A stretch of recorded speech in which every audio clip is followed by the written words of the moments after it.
बाळाचा जन्म झाल्यावर त्याला स्तनपान कसं करायचं? सो बाळाचा जन्म जेव्हा होतो 9 महिने साधारणपणे बाळ आईच्या पोटात असतं आणि जन्म झाल्या झाल्या पण जेव्हा बाळाला बाहेर काढतो तेव्हा पहिली जागा बाळाची ही आईची छाती ही असते. तर जन्मतः जर का बाळ चांगलं रडत असेल, त्याचा रंग चांगला पिंक असेल आणि बाकी सर्व पॅरामीटर्स चांगले असतील तर बाळाला आईच्या पोटावरच ठेवावं किंवा 2 स्तनांच्या मध्ये छातीवर ठेवावं. बाळाला आईचा स्पर्श जेव्हा मिळतो किंवा आईच्या अंगावरची ऊब जी असते किंवा आईच्या स्तनांमध्ये जो दूध सुरुवातीचं यायला सुरुवात होते त्याचा जो वास असतो तो आईच्या पोटातल्या पाण्याशी मिळता जुळता असतो. तो वास, स्पर्श आणि जी अंधुक नजर आहे बाळाची ते सगळं मिळून बाळ बरोबर दूध कुठे आहे ते शोधून काढतं.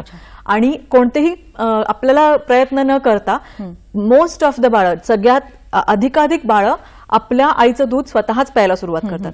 त्यामुळे जन्मतः लगेच बाळाला आईच्या छातीवर ठेवायचं आणि ते त्याला हवं तेव्हा दूध पितं.